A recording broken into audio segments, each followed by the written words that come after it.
suis ravie de vous retrouver sur ma chaîne livresque Au bout d'or de Candy Shy.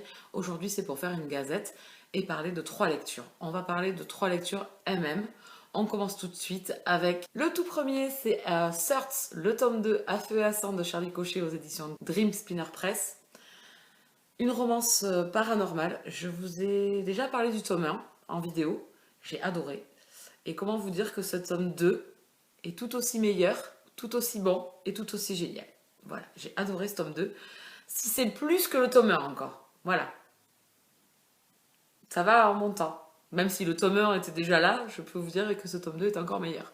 Donc on retrouve ici l'équipe du Search, qui est une équipe un petit peu policière, un peu comme le SWAT, où l'on retrouve donc Sloane et Dex, qui est un duo qui font équipe dans l'équipe alpha du Search, avec tous leurs amis. Je ne vais pas vous les énumérer tous, hein. Tous font partie de cette équipe. Sloane est leur chef, et donc Dex, dans le tome 1, a intégré cette unité alors qu'il était policier à la base. L'unité du Search, en fait, est une unité où c'est un mélange entre les terriens, je ne sais pas trop comment on le dit, les terriens, donc c'est des métamorphes en fait, des êtres qui ont été en fait dus à un virus génétiquement modifié, et des humains. Donc c'est un mélange, des équipes qui se mélangent de métamorphes et d'humains, et qui en fait enquêtent sur les crimes paranormaux. Dex intègre donc l'unité alpha avec Sloane, qui est son chef. Entre eux débutent donc dans le tome 1, mais sur un jeu de chat et de la souris. Dex est un personnage qui s'impose, qui prend de la place.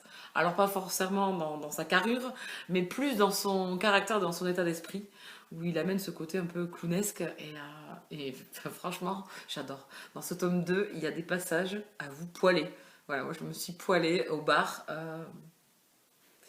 avec ses collègues de boulot. Moi j'ai passé un excellent moment, quoi. Tout le monde rêve d'avoir un collègue comme Sloane, comme Dex.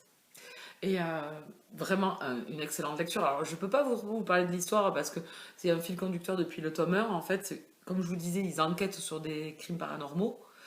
Ici, ça déroge pas à la règle. On continue, en fait, beaucoup d'humains sont contre ces terriens, qui pour eux sont des aberrations et qu'il faudrait éradiquer. Donc du coup, c'est toujours le conflit entre les humains et les métamorphes. Et les conflits s'accentuent, les problèmes pour le Search s'agrandissent, puisque certains humains sont contre eux, puisque il y a ce mélange entre les humains et les terriens là-dedans. Donc du coup, ils sont quand même en première ligne pour être exposés et détestés.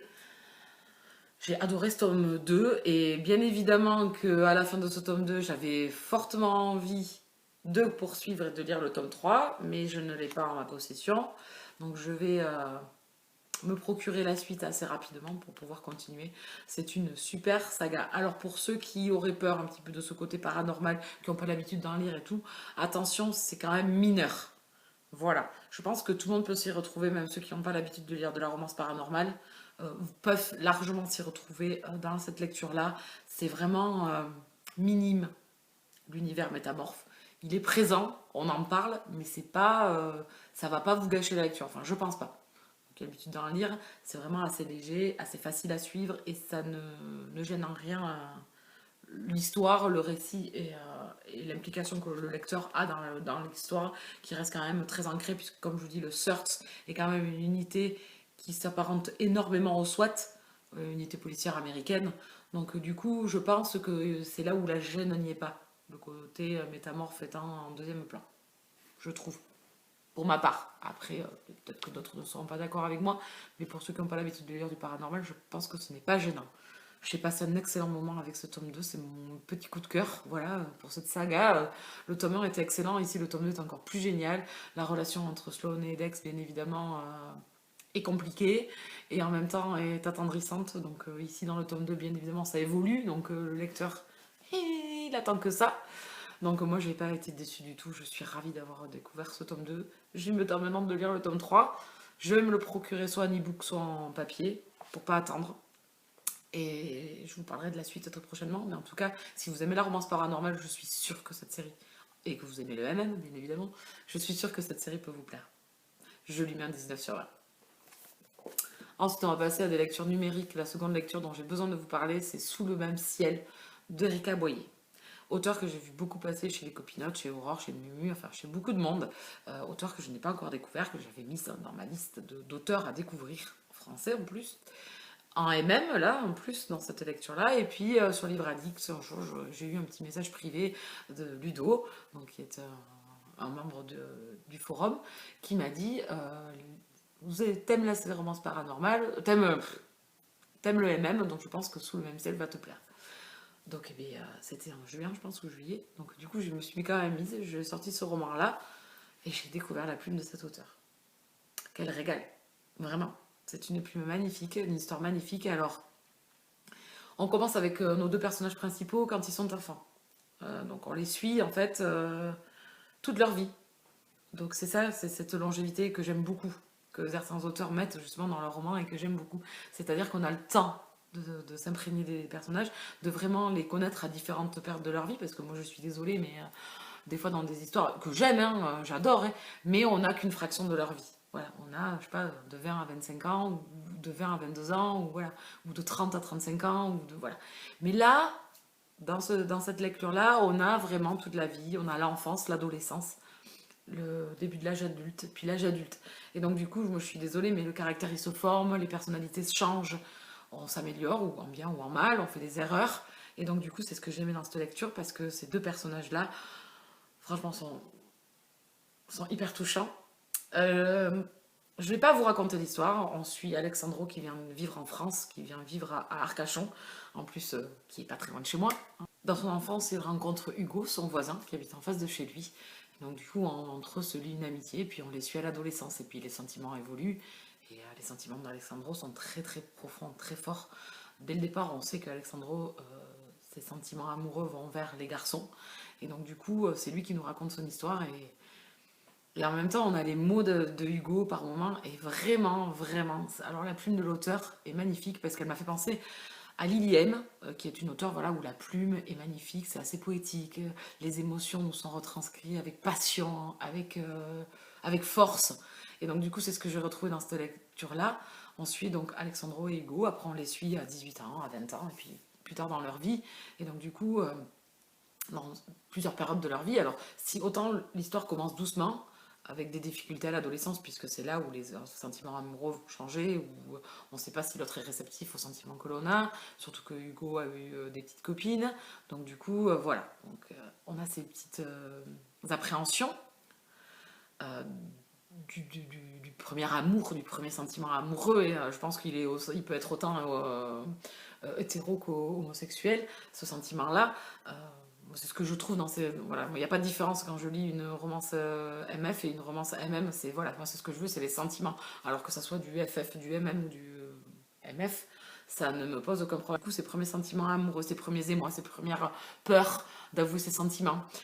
Ensuite, la vie amoureuse qui peut arriver après avec nos amis, l'ami des amitiés fortes que l'on a. Ça, et puis après la vie d'adulte avec l'épanouissement, la vie, voir le futur, voir les projets que l'on a ensemble. Donc voilà, cette histoire c'est tout ça, c'est la vie de Hugo et c'est la vie d'Alexandro. Et on voit profiler, enfin je me le suis senti parce que je me suis dit qu'au bout d'un moment, il allait arriver un événement. Je l'ai vu arriver à un moment donné, puisque Hugo rencontre quelqu'un dans sa vie professionnelle, un ami, enfin, un collègue qui devient ami, et il parle à un moment donné d'un problème que ce garçon a vis-à-vis de sa famille, d'une personne de sa famille, et j'ai senti le truc arriver, mais alors à 20 000.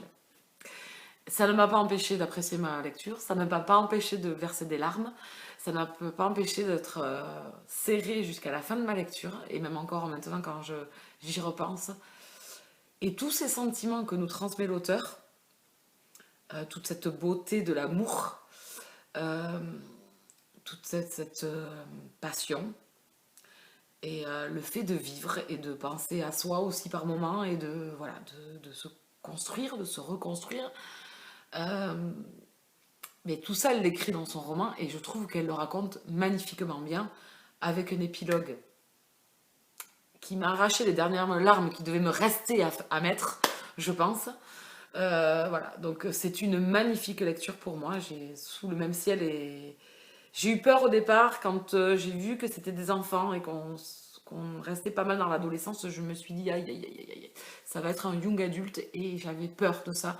Et non pas du tout parce que j'ai passé ma vie avec Hugo et Alexandro. J'ai passé leur vie. Je suis restée avec eux jusqu'au dernier moment. Il y a des moments poignants, vraiment. Franchement, il y a des moments qui m'ont tiré les larmes. Et j'ai fortement pensé à Hugo. Vraiment. Autant Alexandro nous raconte son histoire, ses événements, et nous touche, parce qu'à un moment donné, il met le point sur quelque chose de fort vers la fin. Voilà, et il pense à lui. Mais tout le temps, j'ai pensé à Hugo, quoi, vraiment. Et faut être préparé à la lecture, hein. Il y a des événements durs qui vont se passer pour nos personnages, et du coup, voilà, ça malmène un petit peu le lecteur. Moi, c'est ces lectures-là que j'adore, vraiment, où l'auteur nous amène des choses, pas marrantes, oui, effectivement, pas drôles, pas truc, mais et derrière, à côté de ça, il y a des choses magnifiques qui se passent. Donc du coup, voilà, c'est un beau mélange, et la plume d'Erika Boyer est une écriture magnifique, poétique, douce, chaleureuse, et en même temps forte et dure, puisqu'il se passe des moments poignants. Elle nous les raconte divinement bien. Je sais pas, elle était Hugo, elle était Alexandro, je pense, dans ces passages, parce que vraiment, j'ai vraiment été imprégnée de ces deux personnages, vraiment, vraiment, vraiment, fortement, beaucoup. Et cette passion qu'ils ont tous les deux est magnifique.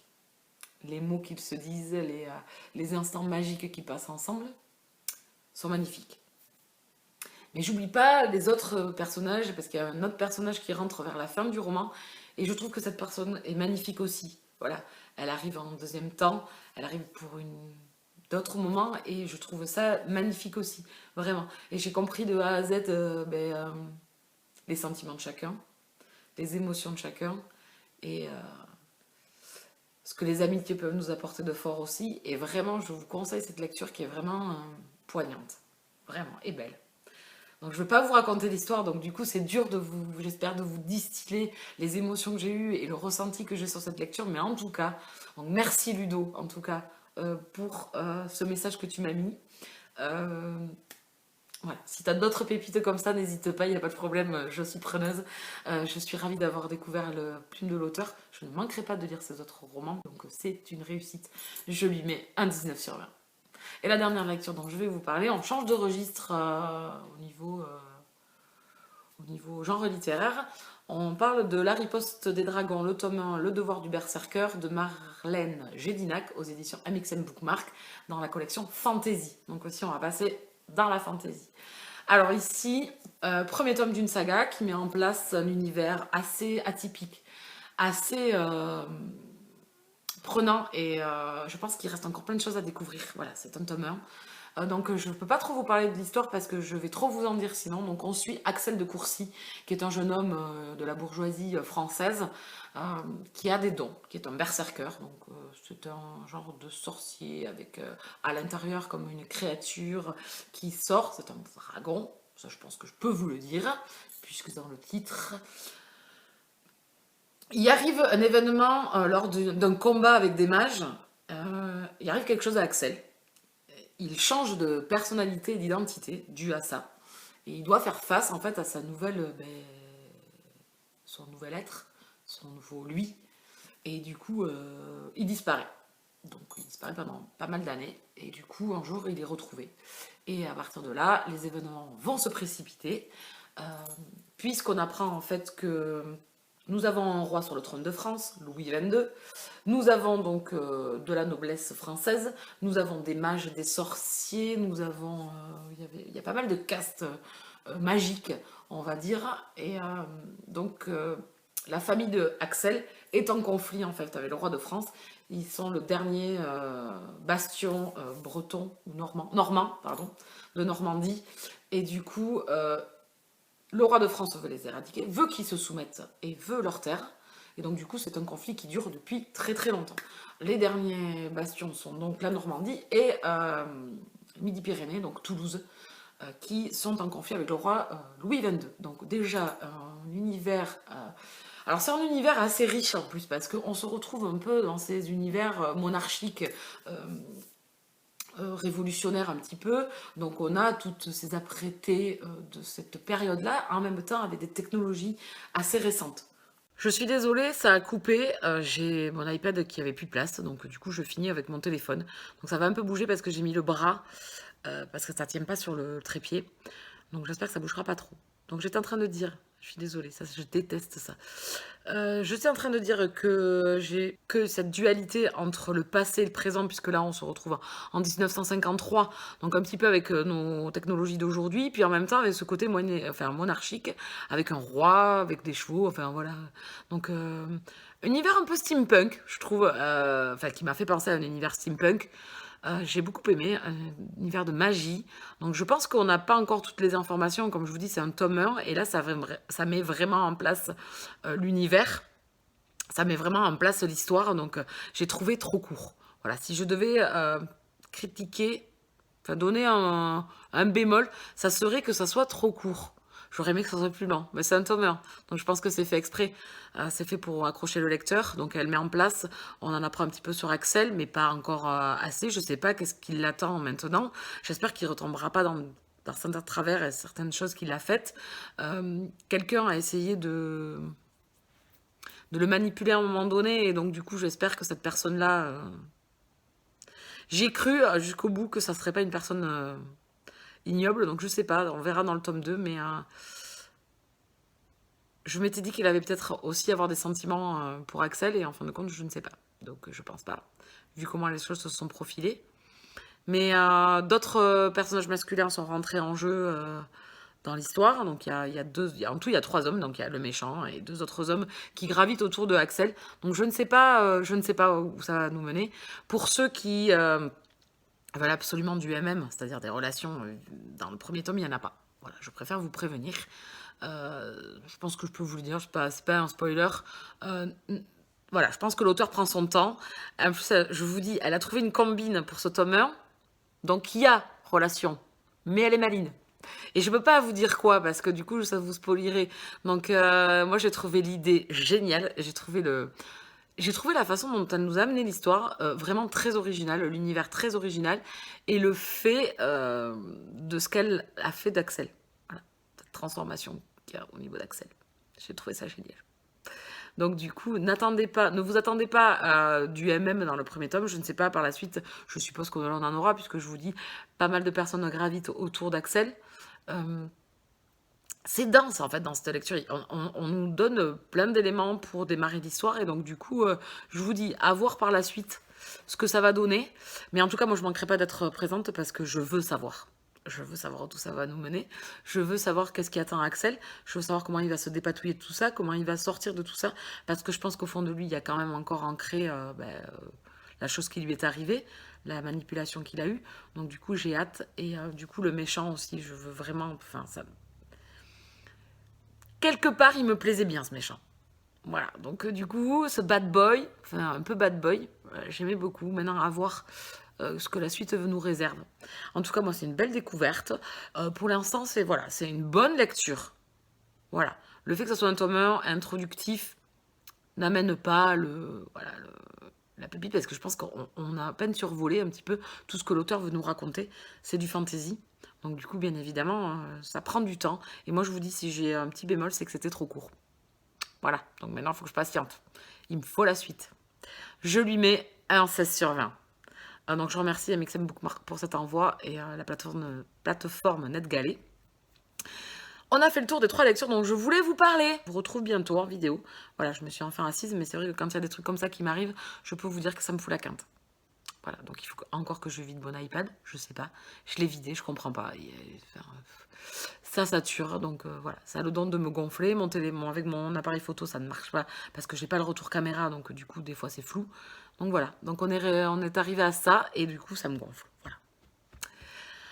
Enfin, c'est pas grave, j'y suis arrivée. Je vous souhaite à tous et à toutes de très très bonnes lectures. Je vous dis à très bientôt. Bisous câlins.